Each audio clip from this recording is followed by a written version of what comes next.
ओम श्री गुरु सत्ताय नमः। सभी को प्रणाम। परम पूज्य गुरुदेव ने जीवन निर्माण के सार सूत्रों को अति सरल शब्दों में समझाया है।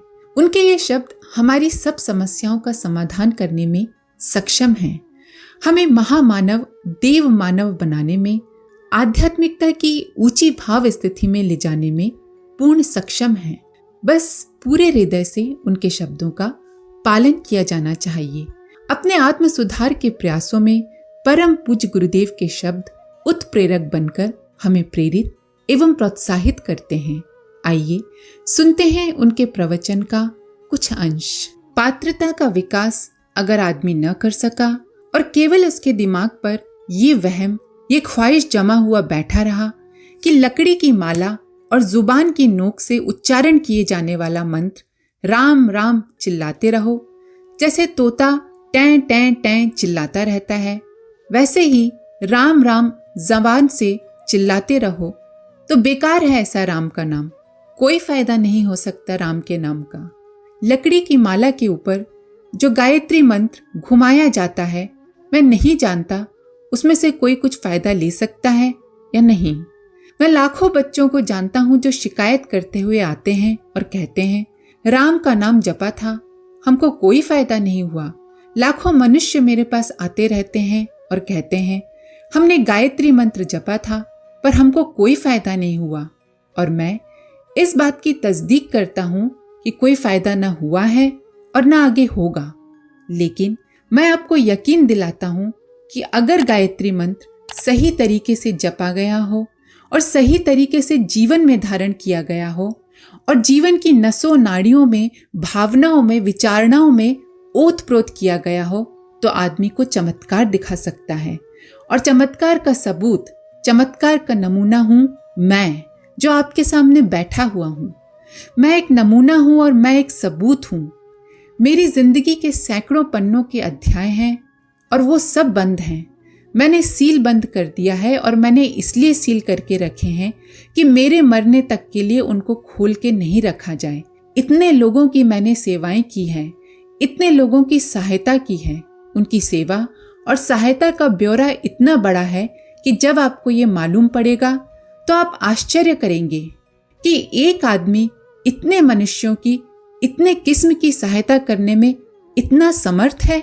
हाँ, मैं कहता हूं मैं समर्थ हूं क्योंकि मैं गायत्री को जीता हूं। मित्रों, गायत्री मंत्र सिंहासन है और इस पर हर मनुष्य को बैठने का हक नहीं है। इस सिंहासन पर बैठने का हक सिर्फ उस व्यक्ति को है जिसने केवल अपनी जबान तक सीमित नहीं रखा गायत्री मंत्र को, सिर्फ उंगलियों तक सीमित नहीं रखा गायत्री मंत्र को, बल्कि इस अमृत को पीता हुआ चला गया और अपने हृदय के अंतरंग से लेकर के रोम रोम में जिसने परिप्लावित कर लिया, उसको ये चमत्कार देखने का हक है। गायत्री मंत्र के माने हैं भावनाओं का परिष्कार। भावनाओं का परिष्कार जो मुझे मेरे गुरु ने सिखाया था। मित्रों, मेरे रोम रोम में समाया हुआ है गायत्री महामंत्र, बुद्धि का संशोधन करने का मंत्र। मैंने सारा का सारा दिमाग इस मार्ग पर खर्च किया कि मेरी अकल, मेरी विचारणाएं, मेरी इच्छाएं, मेरी आकांक्षाएं, मेरा दृष्टिकोण, मेरे विचार करने का ढंग, मेरी ख्वाहिशें क्या उस तरह की हैं जैसे कि एक गायत्री भक्त की होनी चाहिए।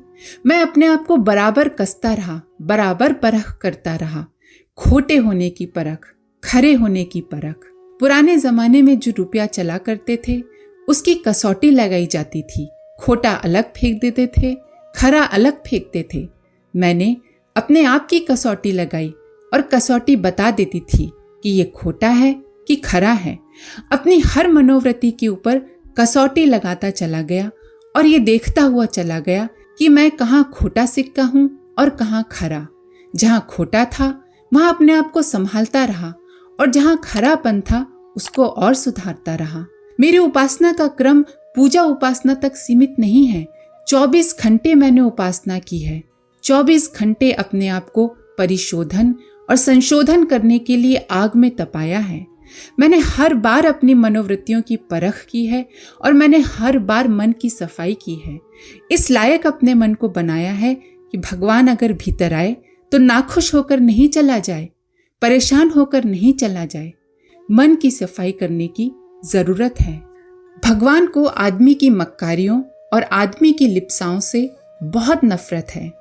भगवान खुशामद से मानने वाले नहीं हैं। भगवान को नाम के अक्षर के उच्चारण की भी जरूरत नहीं है। भगवान की औकात और भगवान ऐसे नहीं हैं कि आप उसकी तारीफ करें, खुशामद करें, बार बार नाम लें, बार बार गुण गाएं और उसको अपने काबू में कर लें, कब्जे में कर लें। इतना कमजोर दिल, इतना कमजोर प्रकृति का भगवान नहीं हो सकता। हम इंसान उनको इतना कमजोर समझते हैं कि कोई आदमी खुशामद करके जो कुछ चाहे उनसे वसूल कर ले। ऐसा भगवान कैसे हो सकता है? जो व्यक्ति खुशामद करे, तारीफ करे, जो कुछ भी चाहे वही हमको मिल जाए, ये मुमकिन है? ये नामुमकिन है। भगवान तुम बड़े अच्छे हो, तुम्हारी नाक बड़ी अच्छी है, तुमने महिषासुर को मार डाला, तुमने फलाने को मार डाला, तुमने कंस को मार डाला, तुम बड़े अच्छे हो, लाओ अब मेरी मनोकामना पूरी करो। उल्लू कहीं का। पर आज इसी खुशामद का नाम पूजा, उपासना, ध्यान और जप है।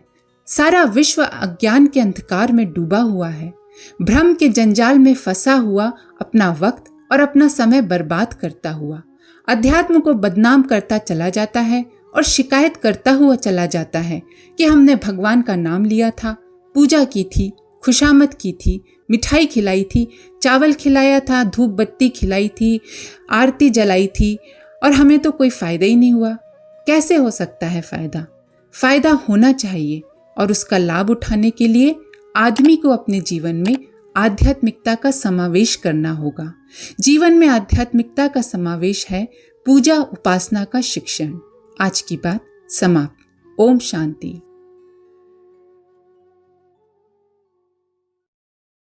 हमारे YouTube चैनल को सब्सक्राइब करें और बेल आइकन को दबाकर ऑल पर क्लिक करें ताकि आने वाले सभी वीडियोस की नोटिफिकेशन आपको मिलती रहे।